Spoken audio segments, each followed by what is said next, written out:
Alhamdulillahilladzi arsala rasulahu bil huda wa dinil haq liyuzhirahu 'ala dini kulli wa kafaa billahi shahida. Asyhadu an la ilaha illallah wahdahu la syarika lah wa asyhadu anna Muhammadan abduhu wa rasuluh la nabiyya ba'da. Allahumma fasalli wa sallim wa barik ala Muhammadin wa ala alihi wa sahbihi ajma'in, amma ba'd. Qala Allah ta'ala fi kitabihil karim wa huwa asdaqul qailin, a'udzu billahi minasy syaithanir rajim. Innamal mu'minuna alladzina idza dzukirallahu wajilat qulubuhum wa idza tuliyat 'alaihim ayatuhu zadatuhum imana wa 'ala rabbihim yatawakkalun. Alladzina yuqimuna as-salata wa mimma razaqnahum yunfiqun ulaika humul mu'minuna haqqan lahum darajatun inda rabbihim wa maghfiratun wa rizqun karim. Sadaqallahul azim.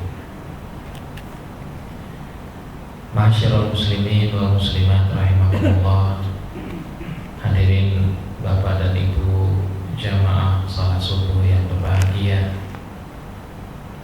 Alhamdulillah, puji dan syukur kembali kita panjatkan kehadirat Allah Subhanahu wa taala, karena berkat taufik hidayah dan nikmat-Nya lah kita kembali dapat melaksanakan rutinitas kita, terutama adalah ibadah kita di pagi hari ini. Mudah-mudahan amal ibadah kita diterima oleh Allah Subhanahu wa taala. Amin ya rabbal alamin. Hadirin rahimakumullah, pada kesempatan pagi ini kita akan membaca dan merenungkan firman Allah Subhanahu wa taala yang terdapat di dalam surat Al-Anfal. Kalau pada pertemuan beberapa waktu yang lalu kita membahas ayat pertamanya, maka pada kesempatan kali ini kita akan membahas ayat berikutnya, yaitu ayat yang kedua dan seterusnya. Di ayat yang kedua surat Al-Anfal ini Allah Subhanahu wa taala berbicara tentang hakikat iman atau tentang jati diri orang yang beriman. Seperti apa sesungguhnya jati diri orang yang beriman tersebut? Allah Subhanahu wa taala berfirman, innamal mu'minuna alladzina idza dzukirallahu wajilat qulubuhum. Allah mengatakan sesungguhnya, atau juga sering diartikan innama ini hanya saja atau hanya saja. Kalimat innama di dalam bahasa Arab ini adalah merupakan kata yang menunjukkan kekhasannya, atau dalam bahasa Arab disebut dengan adatul hasri, kata yang digunakan untuk membatasi sebuah persoalan.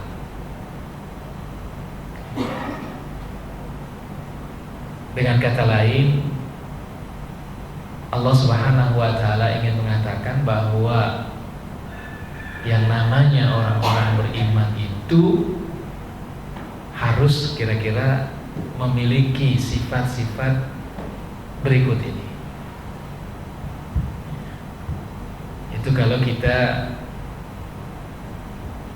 pahami secara bahasa kata innama yang menunjukkan sesuatu yang khusus,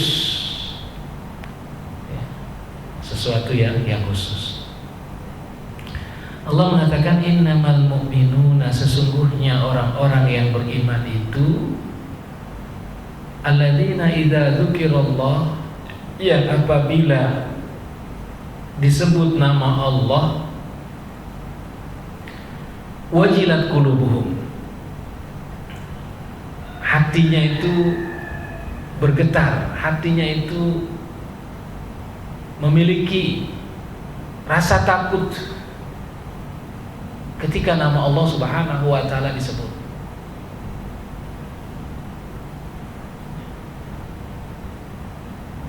Jangankan orang yang beriman, orang yang biasa-biasa saja ketika dia mendengar nama Allah Subhanahu wa taala bisa menimbulkan rasa takut. Satu ketika baginda Nabi SAW sedang beristirahat di bawah sebatang pohon,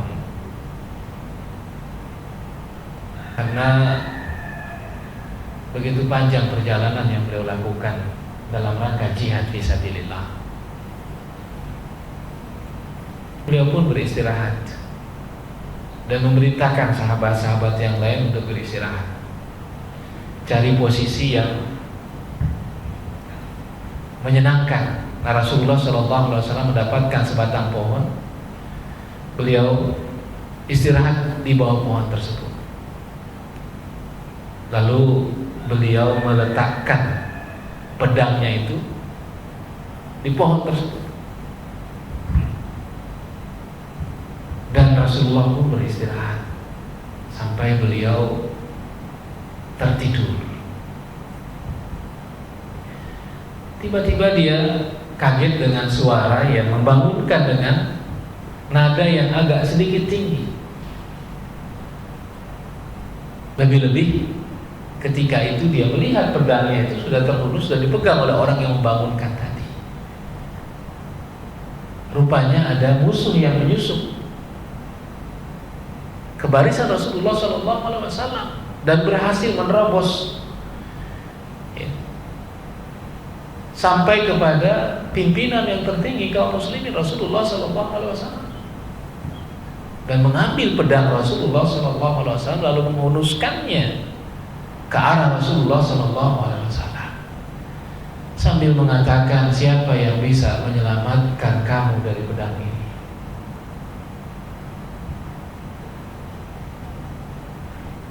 Bayangkan seperti apa terancamnya jiwa Rasulullah SAW, dan itu dalam suasana perang.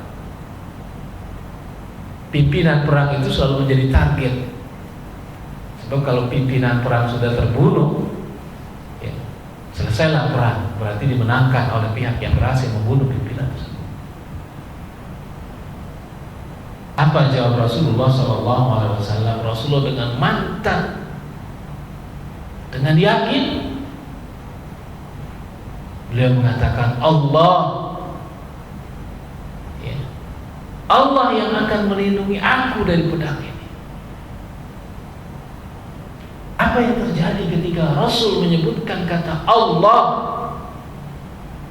Laki-laki itu pun gemetar, ketakutan, dan dia tidak bisa menguasai pedangnya. Pedangnya jatuh dari tangannya, terlepas. Begitulah kalimat Allah ketika kita mendengar dan menyebutnya dengan penuh penghayatan, penuh keyakinan, maka dia akan bisa menggetarkan hati kita, bisa menggetarkan hati orang-orang yang beriman, bahkan bisa menggetarkan lawan, sehingga mereka akan merasa takut, ya, dengan kalimat kalimat Allah. Rahimakumullah, kalau orang yang tidak memiliki iman saja bisa merasa takut dengan kalimat Allah, apalagi orang-orang yang beriman, maka hatinya betul-betul akan bergetar ketika mendengar kalimat Allah disebut. Oleh karena itu Ibnu Katsir mengatakan wa hadhi sifatul mu'min haqqul mu'min alladzi idza dzukirallahu wa jalla qalbuhu ay khafa minhu. Inilah sifat mukmin yang sejati, yang apabila disebut nama Allah akan muncul rasa takut yang begitu dalam. Nabi SAW pernah menceritakan dulu, katanya ada seseorang laki-laki yang ingin melakukan perbuatan maksiat, dosa besar, melakukan perbuatan waliyadzubillah zina. Dan laki-laki ini sudah berada di atas wanitanya.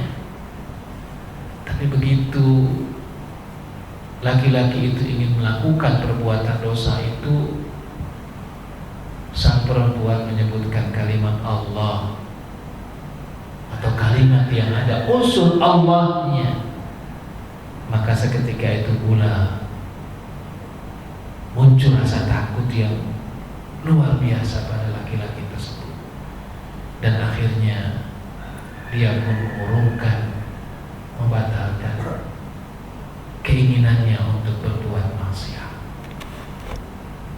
Allah adalah lafaz yang begitu indah, lafaz yang memiliki kekuatan yang sangat dahsyat. Apalagi dibaca, didengar dengan keimanan, maka dia akan menimbulkan rasa takut yang kuat di dalam jiwanya. Hadirin rahimakumullah, rasa takut ini bukanlah sekedar rasa takut begitu saja, tapi rasa takut yang memotivasinya untuk melaksanakan apa yang diperintahkan oleh Allah Subhanahu wa taala dan meninggalkan apa yang dilarang oleh Allah Subhanahu wa taala. Itulah makna takut kepada Allah Subhanahu wa taala. Takut kalau seandainya melanggar larangan-larangan Allah Subhanahu wa taala. Takut kalau seandainya mengabaikan perintah Allah Subhanahu wa taala. Inilah makna takut yang sesungguhnya.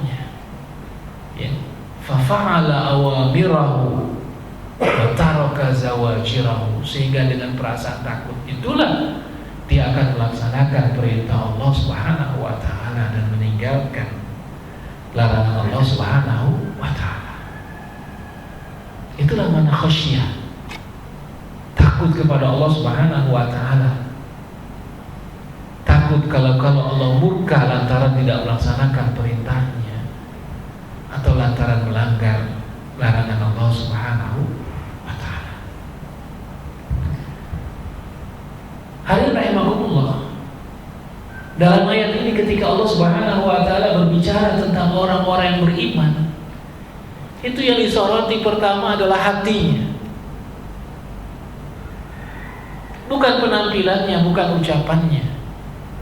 Sekalipun ucapan itu begitu penting, penampilan juga kadang begitu penting, tapi yang lebih penting adalah hatinya. Kenapa? Karena hati inilah yang akan mewarnai perilaku seseorang. Kalau hatinya sudah baik, maka perilakunya akan baik.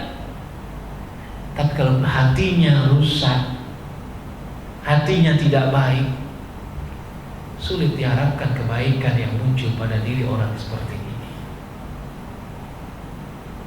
Oleh karenanya Allah Subhanahu wa taala menilai seseorang, yang pertama yang utama adalah apa yang ada di dalam hatinya. Innallaha la yanzuru ila ajsamikum wala ila suwarikum walakin yanzuru ila qulubikum. Allah itu tidak melihat atau tidak menjadikan ukuran penilaian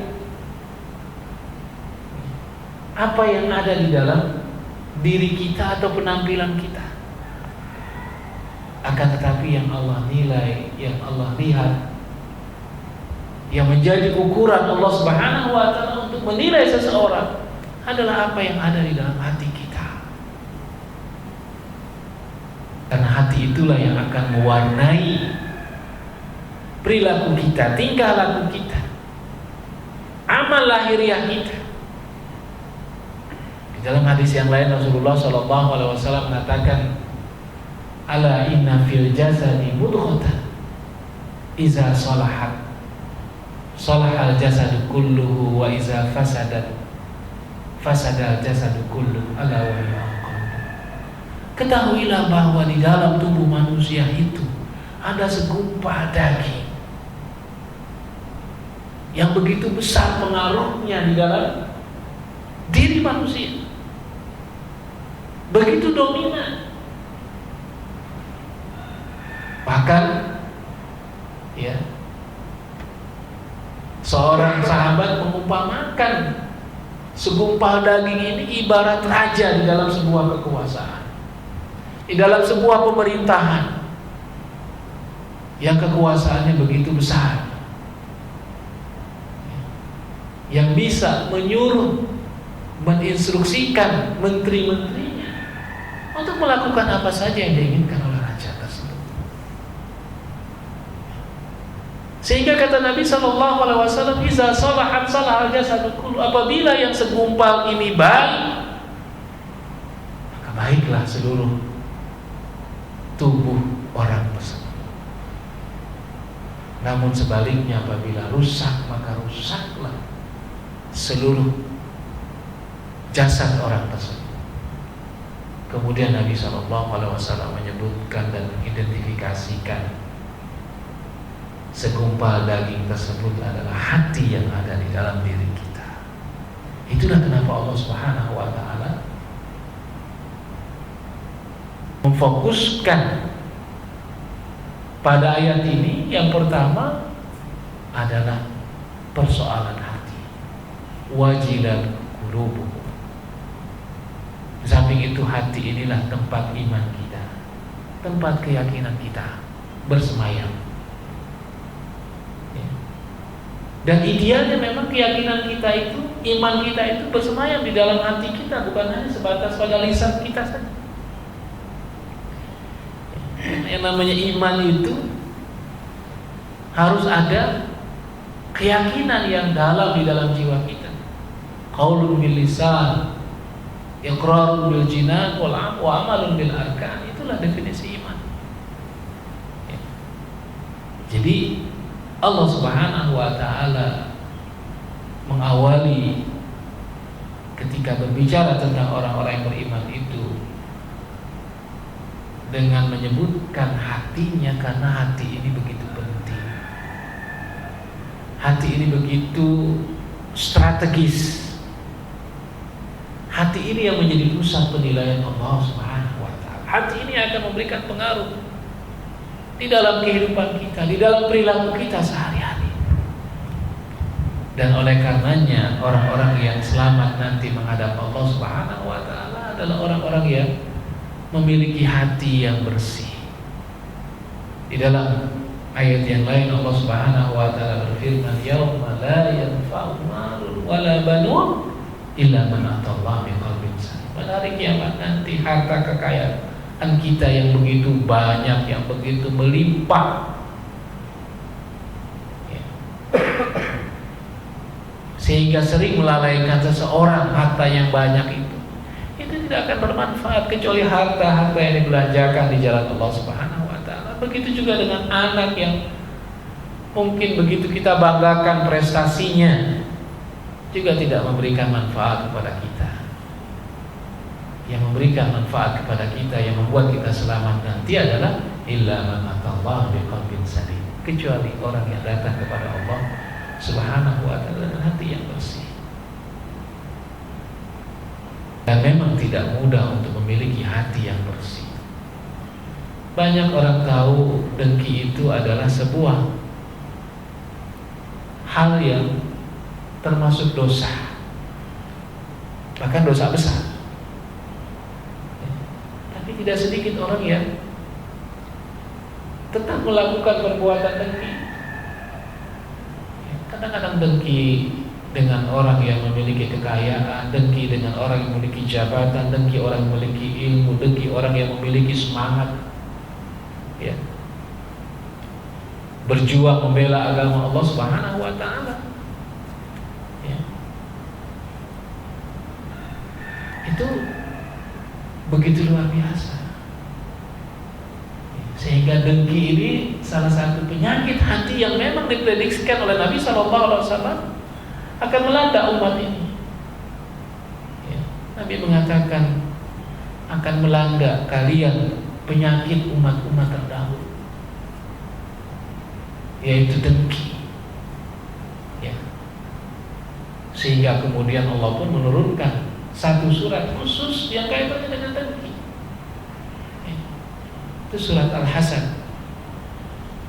Qul a'udzu birabbil falaq min syarri ma khalaq wa min syarri ghasiqin idza waqab wa min syarri naffatsati fil 'uqad wa min syarri hasidin idza hasad. Hati harus berada dalam kendali kita.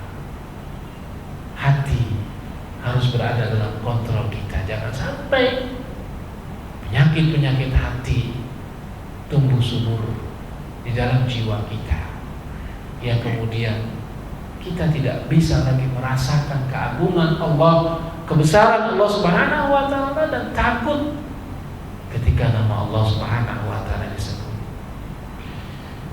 Wa idza tuliyat alaihim ayatu zadatum imana. Berbicara tentang hati, masih tentang hati, di dalam ayat yang lain Allah Subhanahu wa ta'ala memuji hati yang takut kepada Allah Subhanahu wa ta'ala, yaitu hati yang apabila melakukan kejahatan atau kezaliman, maka mereka segera mengingat Allah dan memohon ampun terhadap dosa dan kesalahan. Ini juga merupakan ciri hati yang takut kepada Allah Subhanahu wa ta'ala, yaitu apabila mereka terlanjur melakukan dosa, melakukan kezaliman, mereka segera bertaubat, memohon ampun kepada Allah Subhanahu wa ta'ala.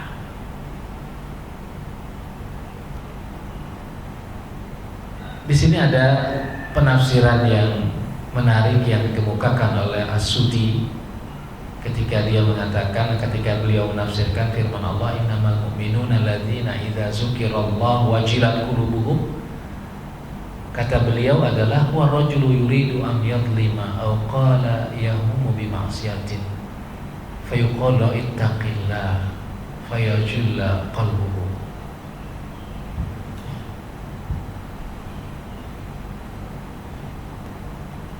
Orang yang takut hatinya adalah seperti seseorang yang ingin melakukan kezaliman atau ingin melakukan perbuatan maksiat.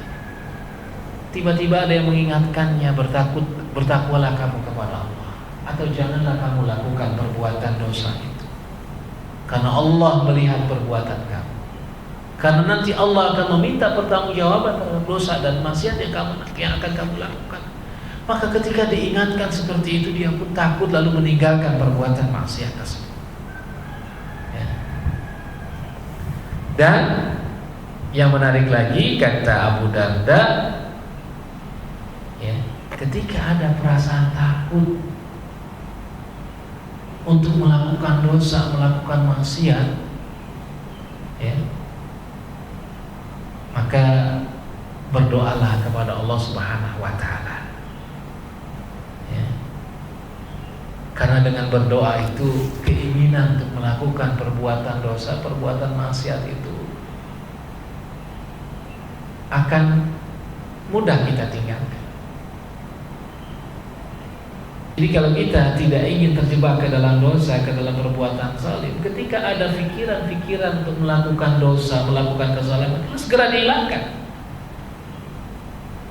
Ya. Tapi kalau dari pikiran sudah kita biarkan ya menguasai diri kita, biasanya kita akan melakukan kezaliman, dan ketika kita sudah melakukan kezaliman itu agak berat untuk meninggalkan kezaliman tersebut. Yang kedua,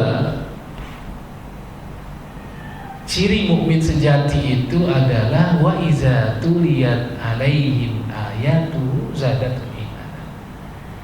Dan apabila dibacakan kepada mereka ayat-ayat Allah Subhanahu wa taala, ayat-ayat itu akan menambahkan kualitas keimanan mereka.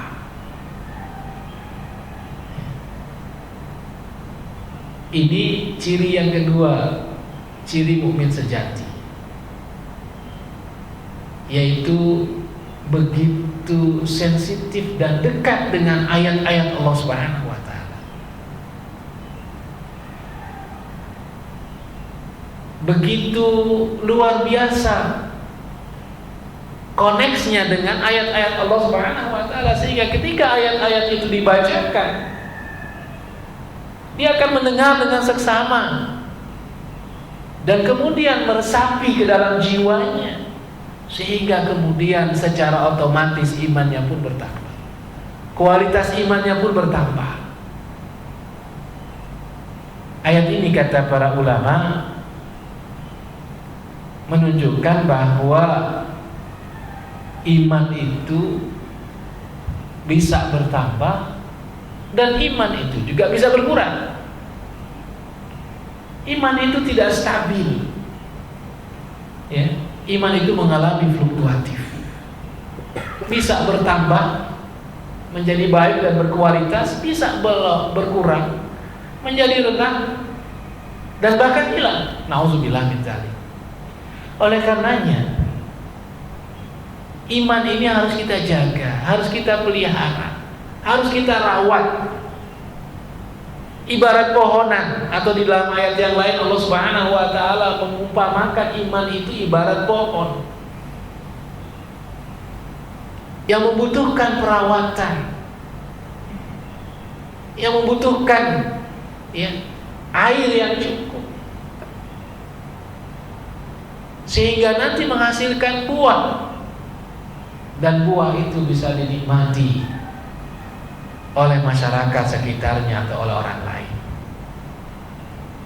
Itulah ketika Allah Subhanahu wa taala mengumpamakan kalimatan thayyibatan, kalimat yang baik, yang ditafsirkan oleh sebagian besar para ulama adalah kalimat la ilaha illallah, kalimat keimanan, kasyajaratil thayyibah. Allah mengatakan bagaikan pohon yang baik, yaitu pohon yang memiliki akar yang menghujam ke dalam, kemudian ranting-rantingnya menjulang tinggi, dan tu'ti ukulaha kulahi, mendatangkan buah, menghasilkan buah setiap saat dengan izin Allah Subhanahu wa ta'ala. Jadi iman itu ibarat sebatang pohon yang butuh perhatian, butuh perawatan, butuh pupuk, butuh air, sehingga menghasilkan pohon atau menjadi pohon yang rindang dan memiliki buah yang lebat yang bisa dinikmati oleh masyarakat sekitarnya. Bahkan di dalam hadis yang lain Rasulullah SAW pernah mengatakan bahwa perumpamaan mukmin itu bagaikan perumpamaan sebatang pohon yang akarnya memberikan manfaat, batangnya memberikan manfaat, apalagi buahnya, daunnya juga memberikan manfaat. Hampir seluruh bagian pohon itu memberikan manfaat, kata Nabi SAW. Lalu Nabi mengatakan, tahukah kamu seperti pohon apakah orang yang beriman tersebut? Kata sahabat, sebenarnya aku ingin menjawab pertanyaan Nabi tersebut. Tapi ya, aku tidak ingin mendahului Nabi. Dan Nabi kemudian mengatakan, itulah pohon kurma. Dan kata sahabat, itulah sebenarnya yang aku jawab. Ya. Pohon kurma yang memberikan manfaat dari akar sampai ke daunnya.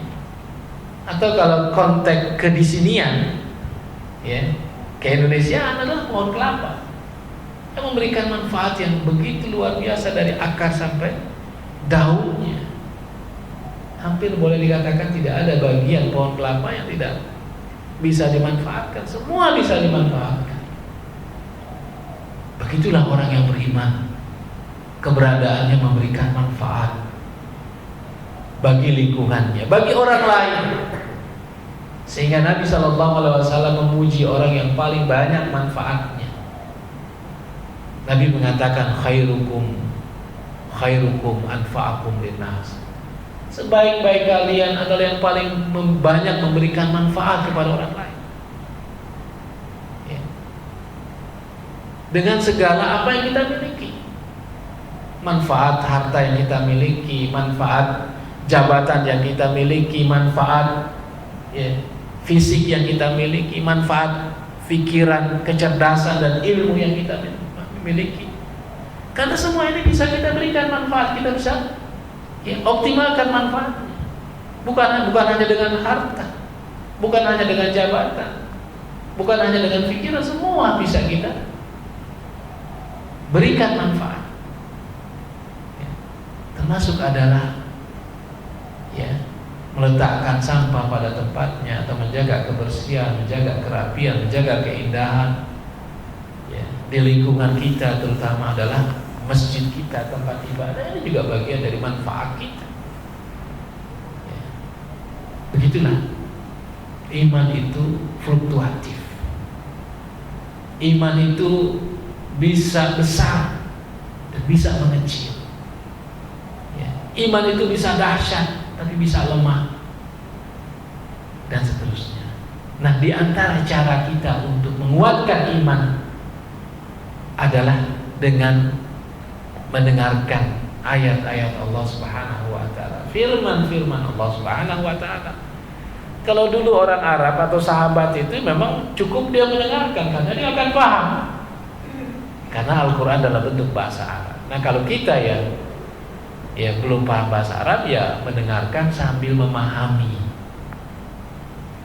ya, ayat-ayat Al-Qur'an tersebut, sehingga kita bisa meresapi ke dalam jiwa kita, sehingga kita bisa amalkan dalam kehidupan kita sehari-hari. Itulah makna ya, tuliyat alaihim ayatu zadatum imana. Ketika dibacakan ayat-ayat Allah Subhanahu wa taala, ayat-ayat itu menambah kualitas iman mereka ya. Sehingga ketika kualitas iman itu baik, maka akan ya, timbullah rasa kebahagiaan membayangkan janji Allah Subhanahu wa taala untuk orang-orang yang beriman. Kebahagiaan untuk mendapatkan surganya Allah Subhanahu wa taala, kebahagiaan untuk mendapatkan ridhonya Allah Subhanahu wa taala. Zadatum iman wa iza tuliyat alaihim ayatu zadatum iman wa ala rabbihim yatawakkalun. Ya. Dan ciri yang ketiga, sifat yang ketiga mukmin sejati itu adalah dan kepada Tuhannya mereka itu betul-betul bertawakal kepada Allah Subhanahu wa taala. Hadirin rahimakumullah, kata wa ala rabbihim yatawakkalun ini bukan kalimat biasa, tapi kalimat yang diungkapkan dengan gaya bahasa yang istimewa. Kalau bahasa biasanya itu bahasa biasanya umumnya adalah yatawakkaluna ala rabbihim. Mereka bertawakal kepada Tuhannya. Ya, subjek, predikat, objek. Kan begitu kedudukannya. Tapi ketika objek ini ditarik ke depan, ya, wa ala rabbihim yatawakkalun, ini memiliki makna yang istimewa. bahwa yang namanya orang-orang yang beriman itu tawakalnya hanya kepada Allah Subhanahu wa taala, tidak pernah tawakal kepada yang lain. Dengan kata lain, kata Ibnu Katsir, la yarjuna siwahu. Orang yang beriman itu tidak pernah mengharap kepada siapapun kecuali hanya kepada Allah Subhanahu wa taala. Sekalipun dia tahu bahwa dia akan mendapatkan bonus, dia akan mendapatkan hadiah, dia akan mendapatkan gaji, tapi tetap ya, harapannya hanya kepada Allah Subhanahu wa taala. Wala yaqsuduna illa iyyah. Orang yang bertawakal itu tidak akan mencari orientasi kecuali hanya kepada Allah Subhanahu wa taala. Orientasi hidupnya hanya untuk Allah, orientasi ibadahnya hanya untuk Allah Subhanahu wa taala. Semua orientasi kebaikannya, amalnya, hidupnya itu hanya untuk Allah Subhanahu wa taala. Itulah orang yang bertawakal kepada Allah Subhanahu wa taala. Wala yaluzuna illa bijanabi. Dan tidak mencari perlindungan kecuali hanya kepada Allah Subhanahu wa taala. Wala yatlubuna al-hawaij illa minhu. Dan tidak pernah meminta-minta ya, agar keinginannya dapat terpenuhi kecuali hanya kepada Allah Subhanahu wa taala. Sekalipun dia tahu ada orang baik, ada orang kaya, ada orang dermawan, tapi dia minta kepada Allah Subhanahu wa taala. Biarlah Allah yang akan menggerakkan hati orang ini untuk berbagi. Wala yarghabuna illa ilaihi. Dan tidak ada kenikmatan kecuali adalah kenikmatan saat bersama Allah Subhanahu wa taala. Wa ya'lamuna annahu ma syaa kana wa ma lam yasha' lam yakun. Dan dia sadar betul bahwa semuanya terjadi ini atas kehendak Allah Subhanahu wa taala.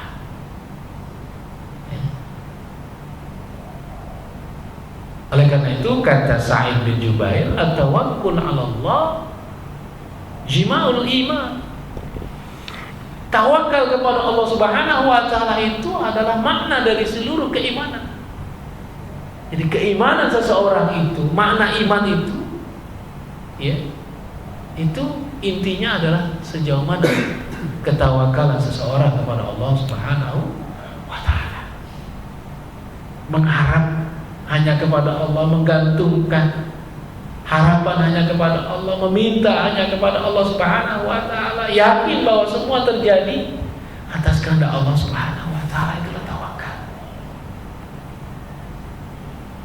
Bahkan ya, dalam mazhab Imam Ahmad ya, di antaranya yang pernah saya ketahui, orang apabila betul-betul bertawakal kepada Allah Subhanahu wa taala dan dia yakin kepada kebesaran Allah Subhanahu wa taala, ketika dia sakit tidak perlu berobat.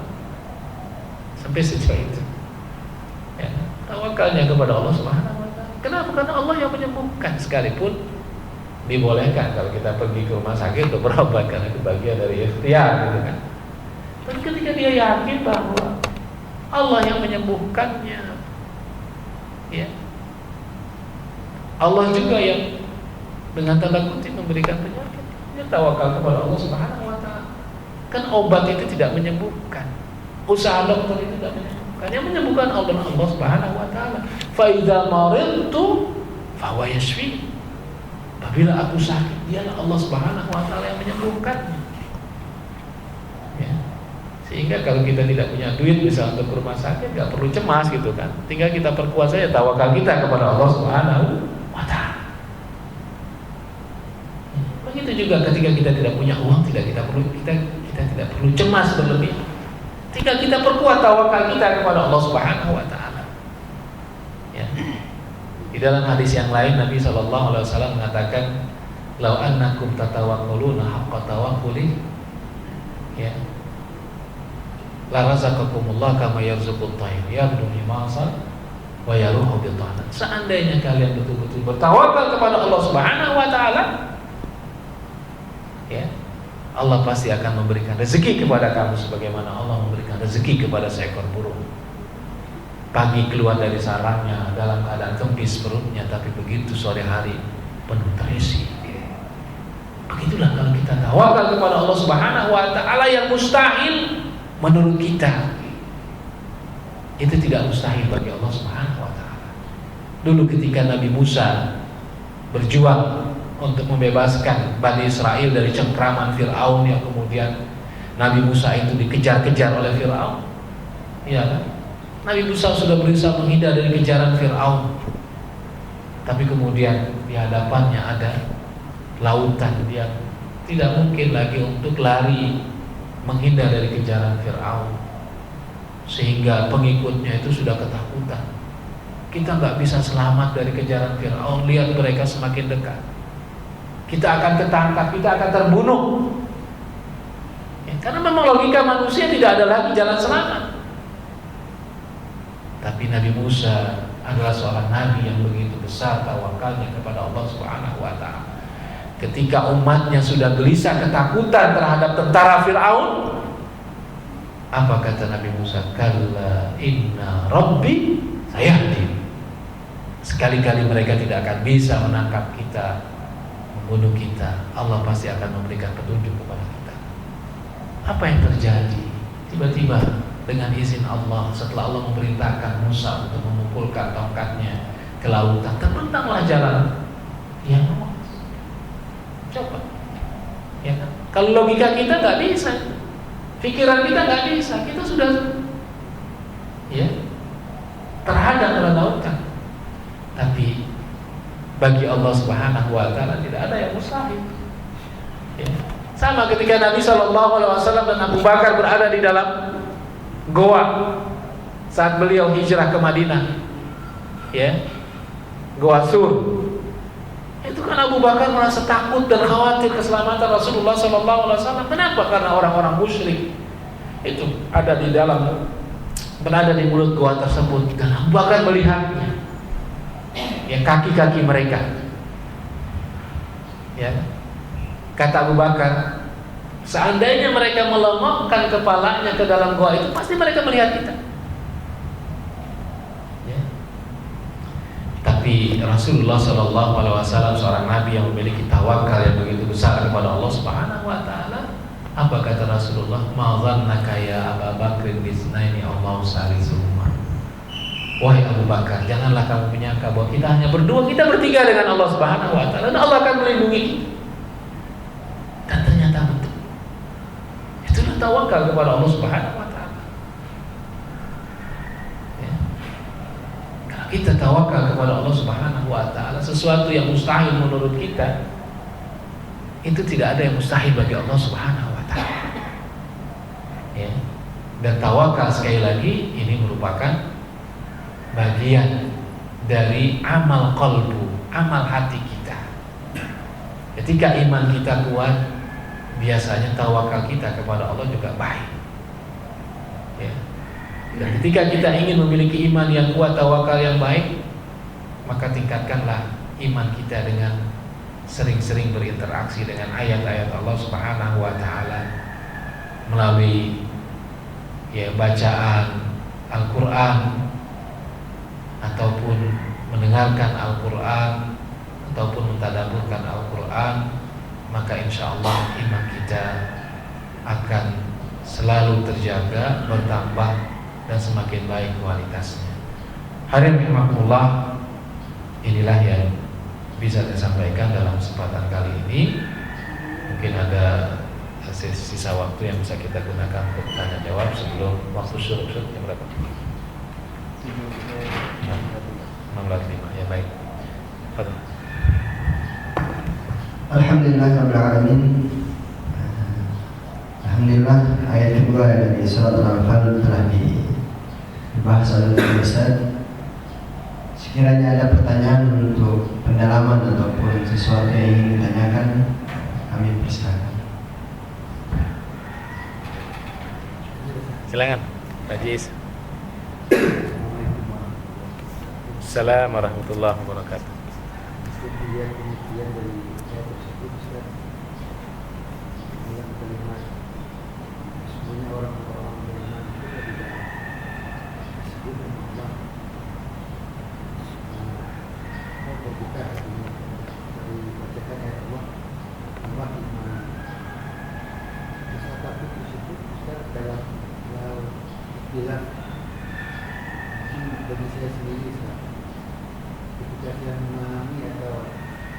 Jadi tukar pikiran dengan orang ya, jemaah lain istilahnya di dalam hal seperti isbal atau masalah jenggot. Mungkin di dalam ini untuk diri saya belum bisa memakaikan. Ada rasa takut, berarti itu termasuk dosa kan enggak ya?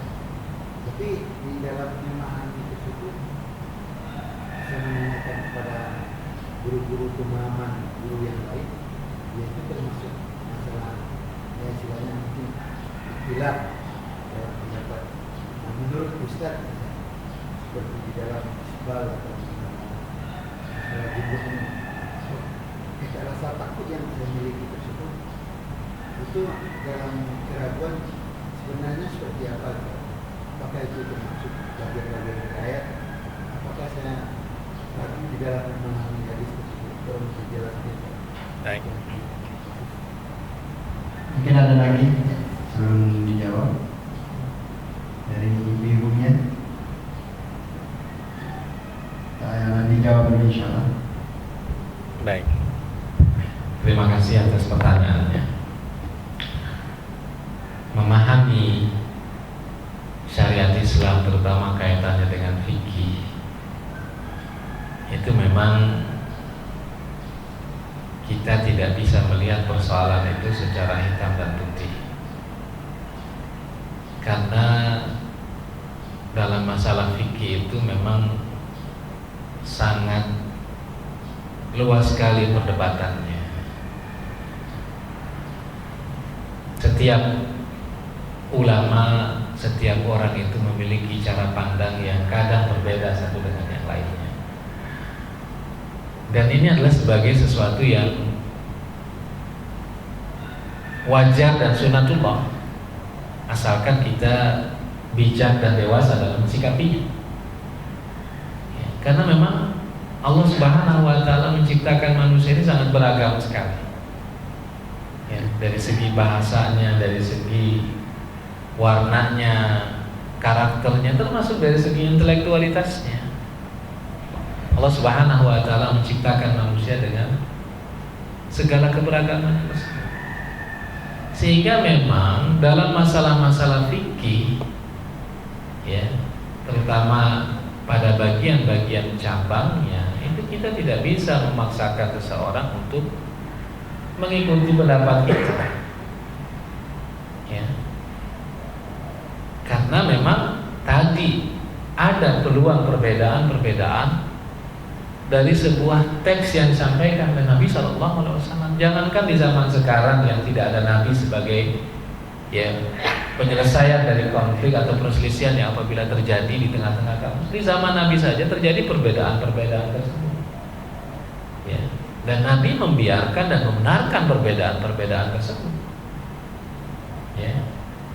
Seringkali yang diangkat contohnya itu tentang ya perintah Nabi untuk tidak mengerjakan sholat asar kecuali di Bani Quraisyah.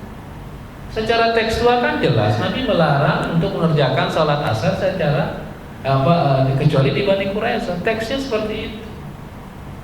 Tapi sahabat memahami secara kontekstual, atau sebagian sahabat memahami secara kontekstual bahwa yang dimaksud oleh Nabi SAW dengan ucapannya tersebut adalah kita ya harus mempercepat perjalanan kita menuju kepada Bani Quraisyah, menggempur Bani Quraisyah, karena kejahatan mereka berupa pengkhianatan ini sudah tidak bisa ditolerir lagi.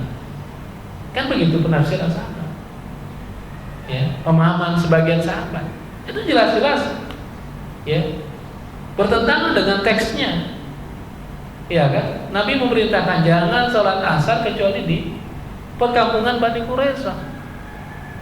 Ya. Sebagian sahabat melihat secara tekstual, sebagian sahabat yang lain melihat secara kontekstual, dan Nabi tidak menyalahkan kedua-duanya. Nah begitulah, itu Nabi yang menginstruksikan. Teksnya juga begitu jelas. Apalagi kemudian misalnya teksnya yang memang ya kan memiliki penafsiran, ya kan, memiliki penafsiran yang lain, termasuk masalah isbal misalnya. Memang Nabi SAW melarang isbal, tapi di dalam hadis yang lain ketika Rasulullah melarang, kan ada sahabat yang mempertanyakan langsung, ya Rasulullah, bagaimana dengan saya, ya, yang melakukan isbah? Rasulullah mengatakan kamu tidak termasuk, ya, karena Nabi SAW mengomentari itu untuk orang-orang yang melakukan hal itu karena sombong, karena angkuh, ya kan? Kan begitu teksnya, ya, seperti itu. Sehingga ya memang ini menjadi masalah khilafiyah. Mereka yang ingin melaksanakan secara tekstual silakan saja, ya kan? Dan mereka yang ingin melihat mengamalkan secara kontekstual, yang penting tidak ada kesombongannya, ya silakan saja. Jangan kemudian yang melaksanakan itu ada kesan sombongnya sehingga sebenarnya terjadi pelanggaran juga gitu kan, tanpa disadari. Lihat nih, ya kan, aku atau saya melaksanakan sunnah Nabi ada kesan sombongnya misalnya. Mudah-mudahan tidak terjadi seperti itu. Nah, ya semua ini ya bisa ada hubungannya dengan keimanan, dengan rasa takut kita kepada Allah Subhanahu wa Ta'ala, tergantung bagaimana kita memposisikannya. Ya kan? Bukan berarti orang yang katakanlah ada unsur isbahnya dalam berpakaian dia tidak memiliki rasa takut kepada Allah Subhanahu wa Ta'ala. Bisa jadi takutnya itu lebih besar kepada Allah Subhanahu wa Ta'ala. Karena takut itu tadi penekanannya adalah memang melaksanakan apa yang diperintahkan atau meninggalkan apa yang dilarang oleh Allah Subhanahu wa Ta'ala. Ya. Jadi wallahu alam, dalam memahami fikih itu ada persoalan-persoalan yang memang tidak bisa dilihat secara hitam dan putih, ya. Tapi di situ ada ruang toleransi untuk terjadinya perbedaan, ya.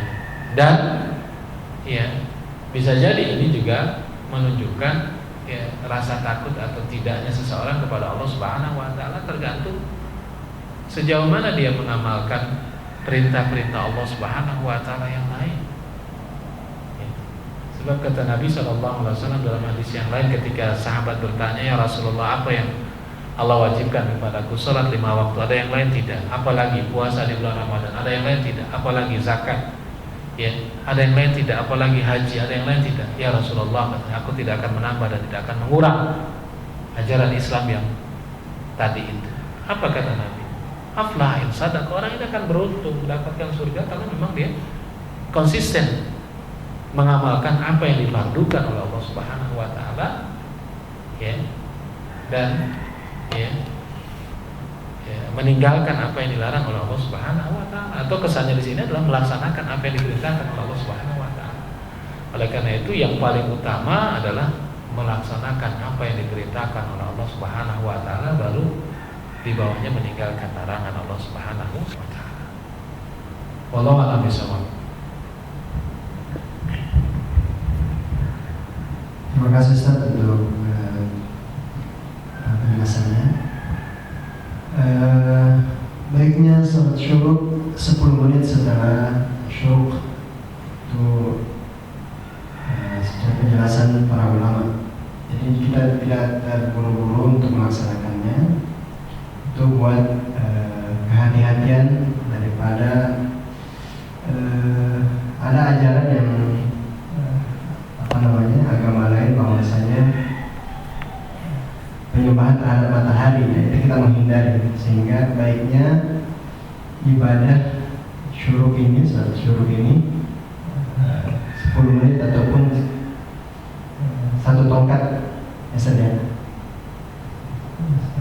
1 tongkat antara matahari dengan tempat terbit, sehingga mungkin kita tidak terburu-buru untuk melaksanakannya. Mungkin kita minta 1 pertanyaan lagi untuk kita jawab. Ada yang silakan. Waalaikumsalam warahmatullahi. Bagaimana menyatukan hati yang mereka berkesan beriman? Sebab peribahasa yang kau seperti katakan, satu pohon yang teduh indah dari hilang yang berada dalam satu taman, tapi di samping tidak ada pohon-pohon yang kering gersang, banyak banyak binari di sana. Nah, bagaimana menyelesaikan ini? Itu persoalan. dia biar makok orang ini. Ya kadang-kadang tidak masuk akal. Ini persoalan baik dalam rumah tangga maupun dalam negara ini. Baik. Menghadapi ini.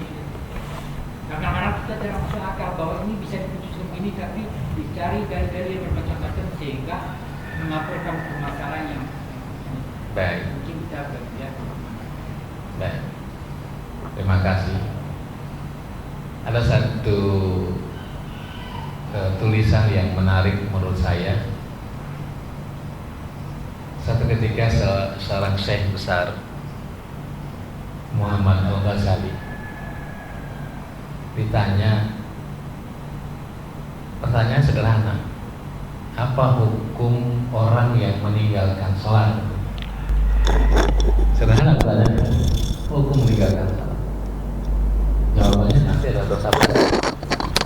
Tapi yang menarik, dia tidak mengatakan hukumnya dosa besar. Dia mengatakan hukum orang yang meninggalkan sholat adalah kamu ajak orang ini ke masjid, kamu ajarkan tentang sholat, dan kamu ajak dia untuk sholat bersama-sama. Itulah hukumnya. Ya. Sebab kalau kita mendebatkan tentang hukum orang yang meninggalkan sholat, sementara orang yang meninggalkan sholat kita biarkan, tidak kita bimbing, kita diarahkan, ya ini percuma saja gitu kan, kira-kira seperti itu. Hadirin rahimakumullah, kalau persoalan-persoalan yang kaitannya tentang keimanan, tentang hal-hal yang sifatnya prinsip, memang kita harus tegas, ya, kita harus tegas, karena masalah iman, masalah akidah adalah satu hal yang sangat prinsip, ya. Misalnya, ya, pemahaman Syiah, kita harus tegas mengatakan sesat, ya, keluar dari Islam, atau Ahmadiyah misalnya itu sesat, keluar dari Islam. Karena masalah akidah, masalah yang sifatnya prinsip. Tapi kalau masalah yang sifatnya tadi saya katakan fikhiyah, ya, bukan masalah akidiyah, bukan masalah-masalah yang kaitannya dengan akidah, masalah fikih, masalah pelaksanaan, masalah teknis, ya, kita memang harus memberikan ruang toleransi dalam hal ini, ya. Bukan, ya, berarti kita tidak tegas, ya. Toleransi itu juga bagian dari sebuah ketegasan, ya kan? Sehingga orang, terutama orang-orang yang belum memahami agama secara utuh, itu bisa merasakan nyaman dalam beragama ini, ya. Bukan justru dia mengalami ketidaknyamanan di dalam beragama ini. Wah, kok salah melulu ya, ya. Kok dikit-dikit neraka gitu kan, ya, sehingga tidak ada kenyamanan. Nabi mengatakan yassiru wala tu'assir, permudah jangan persulit, basyiru wala tunaffiru, berikan kabar yang menyenangkan, bukan kabar yang menakutkan, ya. Kencing itu najis, ya kan? Kencing itu najis, ya. Sehingga ketika kita kencing itu tidak boleh memercik. Jangan sampai memercik ke tubuh kita atau pakaian kita. Kalau memercik ya harus cuci gitu kan. Nah, bagaimana dengan orang kencing di masjid? Ini kan kesalahan yang sangat fatal. Tapi subhanallah, Nabi SAW melarang para sahabat untuk menghardik orang ini. Kenapa? Karena dia tidak mengerti, ya kan? Berikan pemahaman dulu. Kalau orang sudah paham, ya biasanya otomatis dia tahu bahwa masjid itu bukan untuk dikencingin gitu kan. Kira-kira seperti itu.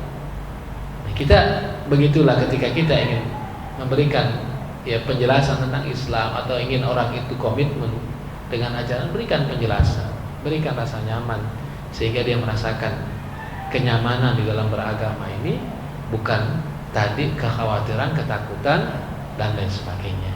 Kira-kira seperti itu. Ya, pada prinsipnya kita harus tolong menolong dalam kebaikan dan ketakwaan. Kita harus melaksanakan amar ma'ruf nahi munkar. Kita juga harus melaksanakan saling memberikan nasihat dan tausiah di antara kita. Tapi juga kita harus memperhatikan etikanya dalam semua itu. Karena setiap perintah agama, terutama yang kaitan dengan kehidupan sosial, itu ada etika-etika yang perlu kita perhatikan. Ya, mudah-mudahan Allah Subhanahu wa taala ya senantiasa memberikan petunjuknya dan hidayahnya kepada kita semua. Wallahu a'lam bishawab. Alhamdulillahirrahmanirrahim. Kajian subuh syukur kita alhamdulillah telah selesai. Terima kasih kepada Ustadz yang telah menyampaikan dan menjelaskan secara gamblang ayat kedua dari surat Al-Anfal. Terima kasih kami kepada para jamaah atas kehadirannya di tempat ini. Semoga Allah Subhanahu wa taala menambahkan manfaat-manfaat dalam hidup kita insyaallah ke depannya. Kita tutup kajian ini dengan doa kafaratul majelis. Subhanallahumma wa bihamdika asyhadu an la ilaha illa anta astaghfiruka wa atubu ilaik. Aqulu lakum assalamualaikum warahmatullahi wabarakatuh. Waalaikumsalam warahmatullahi wabarakatuh.